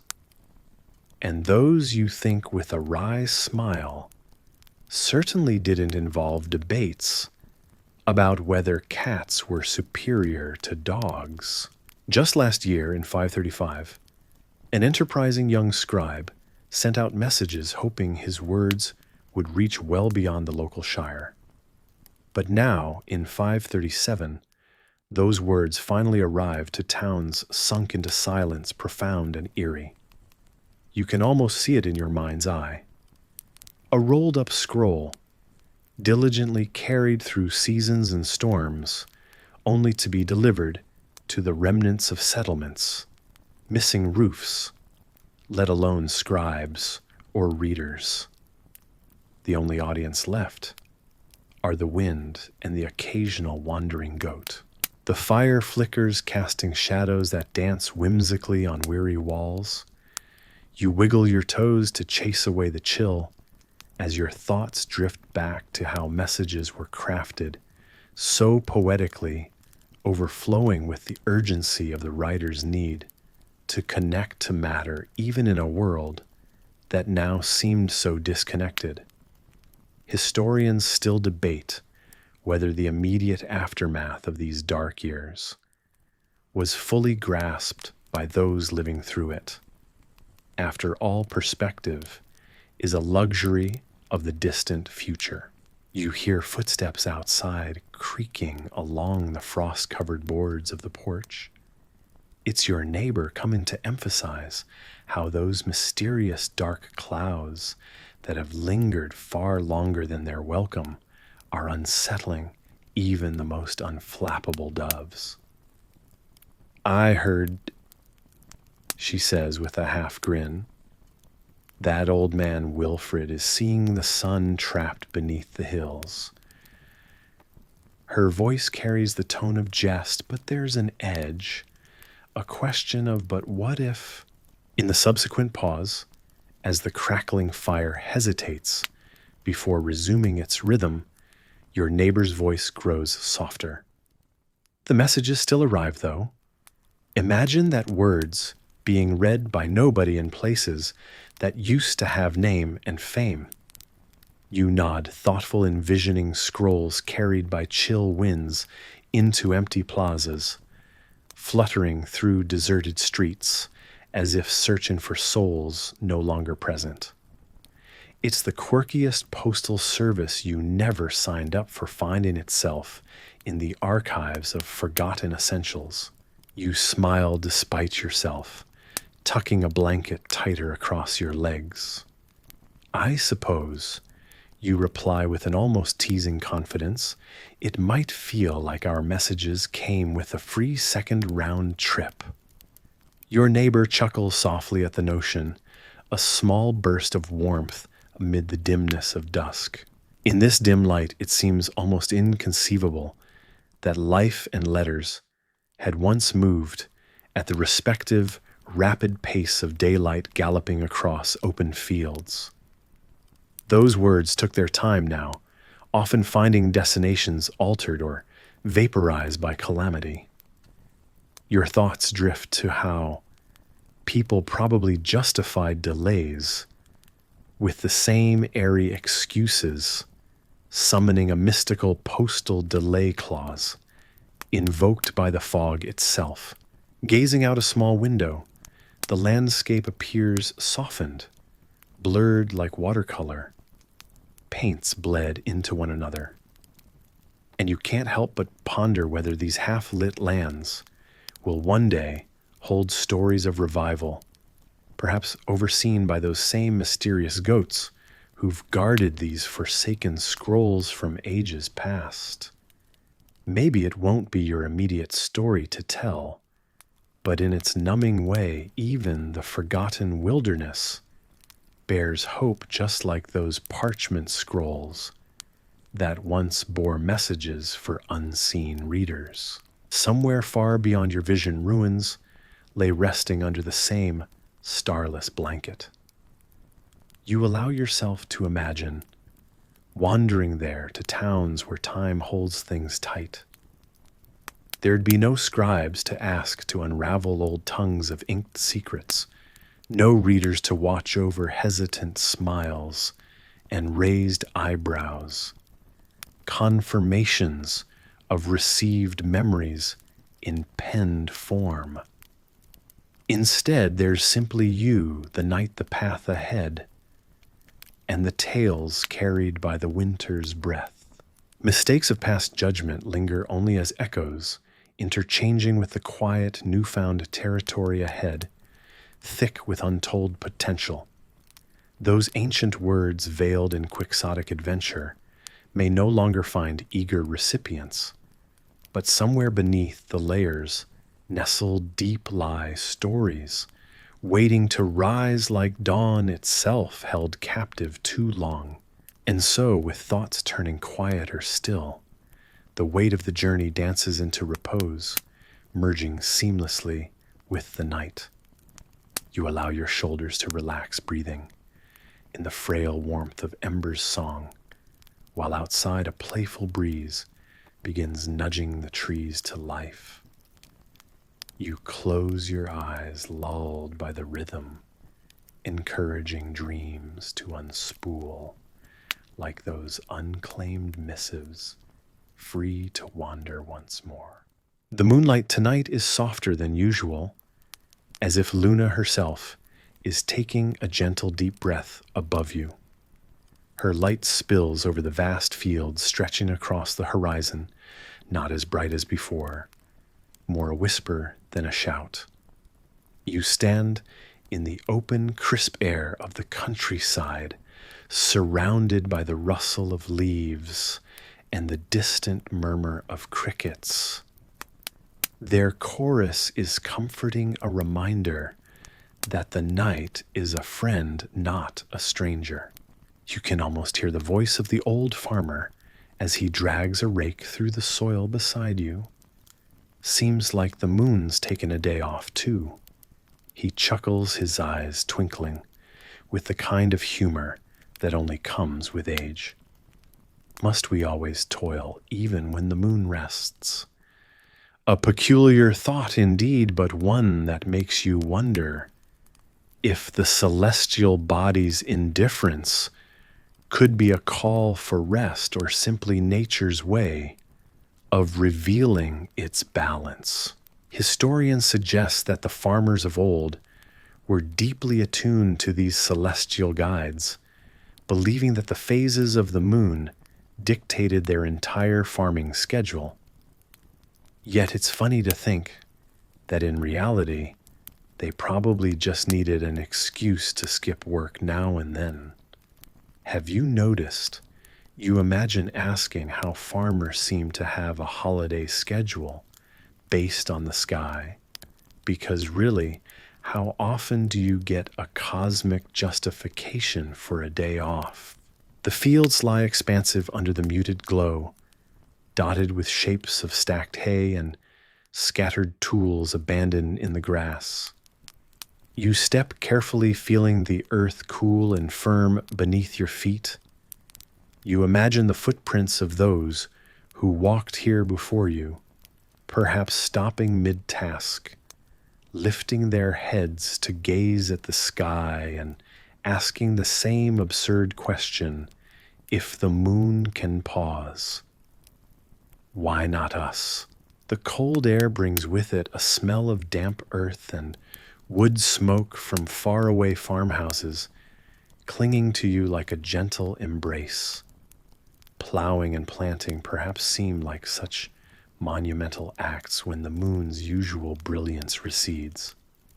Doesn't all this work seem a bit excessive tonight? You jest not that the fields would answer, but they echo your weariness in their stillness, silently commiserating with your thoughts. You hear the faint hoot of an owl in the distance, a reminder that night creatures thrive beneath the gentle cover of darkness. It's as if even nature acknowledges this time as a moment to draw back, reflect, and gather strength. You wonder if perhaps the farmers leaning against wooden fences, with their eyes skyward, ever doubted if their relentless toil matched the patience of the moon and stars. Did they ever think, as you now consider about just letting things be, it's comforting in a way knowing that centuries pass and people across time have gazed upon the same scenes, pondering with the same wonder. Perhaps you would all take cues from whimsical ducks, who seem to glide through both water and worry with seamless ease. Now, wouldn't it be something to laze about with the sort of carefree grace they exhibit? You lean back on a lichen-crusted bench, letting go of the day's burdens, as the wooden frame creaks softly beneath you. A gentle wind caresses your face, carrying the faint aromas of a season in transition. As the shadows deepen, you think about how this dim luna inspires serene moments, a collective sigh of relief among those who labor under her oversight. The delicate interplay of light and shadow weaving through the air seems almost poetic, a visual symphony carefully orchestrated by hands unseen. In this cozy embrace of nature and history, time becomes fluid, encouraging your mind to drift in harmony with the night's soothing rhythms. It's easy to get caught up in the urgency of everyday pursuits, but as you exhale, slowly releasing each thought like tendrils of a fading dream, it becomes apparent that these excuses, rooted in cosmic ambiguity, hold their own charm. Many historians still debate whether these rural communities developed rituals or merely excuses under the moon's silent watch. But what a comforting, talented excuse it is. Lulled by the gentle sway of the distant trees and the soft calls of night creatures, forever dwelling in the creased corners of your imagination, your heart finds peace in this tranquil space. The weight of history blends lightly into the warmth of shared human experience.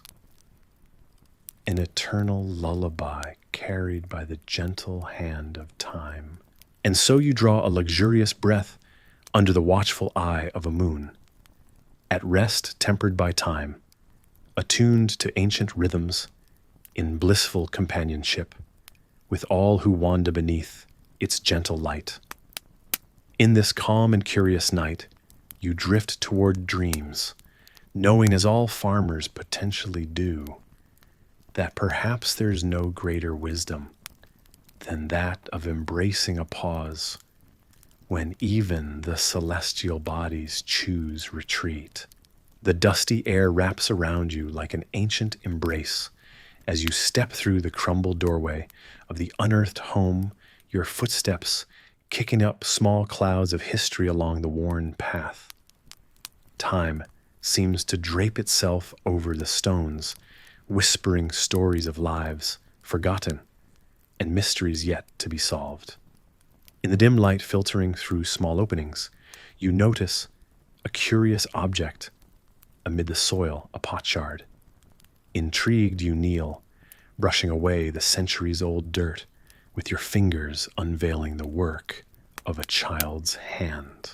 Children of the past, it seems, had their moments of boredom too. Clearly, this kid had no screen time limits. Carved into the shard, you see tiny figures, rudimentary people with awkwardly outstretched arms, huddled beneath what appears to be a sky of hastily drawn lines, strokes of gray, without the familiar blot of a sun. You feel a smile tug at the corners of your mouth, a silent appreciation for the candidness of youthful expression, one that has spanned the ages. It's funny how some things never change, like stick figures. Really, art critics would have a field day here. You trace the grooves of the child's art, wondering what compelled the artist to omit the sun. Did their imagination prefer a cloudy day? Or was it perhaps a testament to the unpredictability of the weather? They knew historians speculate endlessly about the climate of ancient settlements, some positing erratic shifts, from balmy warmth to silver skies heavy with rain.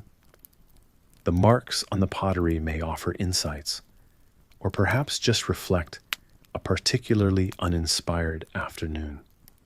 Either way, you appreciate the mystery, the dance between facts and fictions that history constantly weaves. The room around you seems to hold its breath, as if sharing in the speculation. Its walls, once vibrant with life, now wear the muted tones of time. You imagine the child in the scene, perhaps curled up in a corner with too much energy and Too few toys, a thought that bridges your world to theirs in a heartbeat. As you move through the space, you place the shard on a stone ledge beside another collection of artifacts, fragments of their world handed back to yours piece by piece. Above you, the sky sits in its ever-present canopy. But who knows, today might have been a lucky sunny day, unlike the overcast one depicted on the pottery.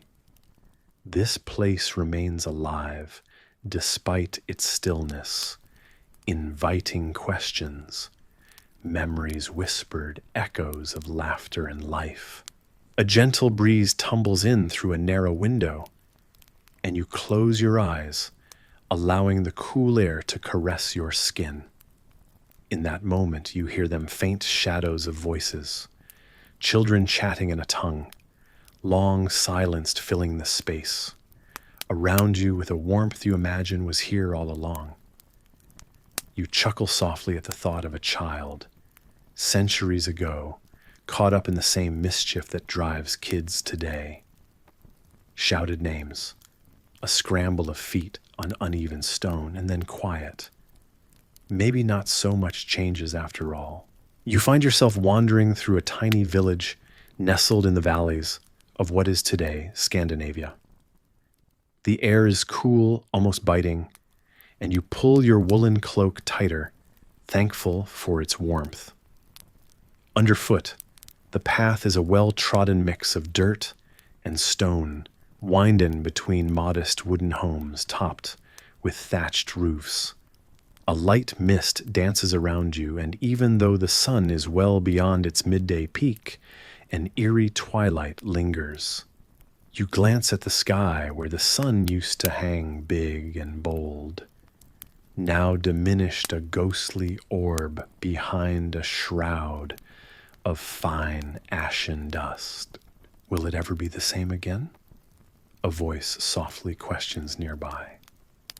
You turn to see a group of villagers gathered around an elderly woman.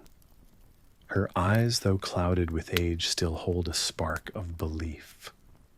She's telling tales of warmer days and brighter skies, her voice a gentle melody that weaves hope into the hearts of her listeners. Beside her, children hang on every word, their parents exchanging somber glances. You too are drawn in, almost forgetting the chill for a moment. You ponder, did they fully grasp the weight of what was around them, or was hope their most valuable currency? Despite these dark times, you notice pockets of resilience threaded through the village life. A young man by the courtyard carefully tends to plants in a garden. In his hands, seeds pass from palm to palm, as if he holds tiny miracles capable of igniting life amidst barren landscapes. Historians still debate whether such resilient agricultural practices were widespread or sporadic, but here the act is as intentional as it is hopeful. You're struck by a thought amidst these challenges. You're certain your tolerance for uncertainty wouldn't last a fortnight. The villagers around you seem to live by a quiet acceptance, mixed with a dash of stubborn perseverance. If only there was a Yelp review for such times. Perhaps great community spirit, terrible weather. 3 out of 5 stars. Laughter isn't entirely absent, though. You hear it at the berry-picking patches outside the village, where clusters of berries hang like forgotten ornaments. A father leans down, basket in hand, chuckling at the sight of his young daughter's purple-stained face, as she insists with a mischievous grin, "Not me, Papa, I haven't eaten any." You turn down a narrow street lined deceptively with cheer. Entering a modest home, you're enveloped by the warm scent of stew, rich and hearty despite its simplicity. a concoction of root vegetables and herbs, responds eagerly to the fire's embrace, sending a beckoning swirl into the air. A middle-aged woman hums softly to herself as she stirs her song, a patchwork of lullabies and ancient chants that fuse the mundane and the sacred. You lose yourself in the moment, observing each deliberate motion. You wonder, was this a ritual for her, cooking with heart-tying prayers to her every stirring, each spoonful a wish for health and better days. Indeed, prayer is a constant here, whispered with each task, a bridge between hope and harsh reality. The evening draws on, and as conversations soften to murmurs, the villagers retire to rest. You lie back, grounding yourself against a straw-filled mattress. The gentle crackle of the fire fills the quiet room, reminiscent of distant thunderstorms, a cozy accompaniment to the lull of evening tales. As the ashes and stories intertwine, you cannot help but think. Perhaps it's not just the belief that the sun will return that drives them. It's the understanding that their efforts are seeds in themselves, planted today to bloom tomorrow. Indeed, amidst the darkness, there's a spirit that refuses to flicker out, a resolve as unyielding as the wind outside. Even as the world edges on oblivion against the odds, they hold on to the hope that light will find its way back. Nestled in this timeless moment, you understand they didn't give up. And suddenly it doesn't seem so improbable that you, along with them, might just make it through to see another dawn.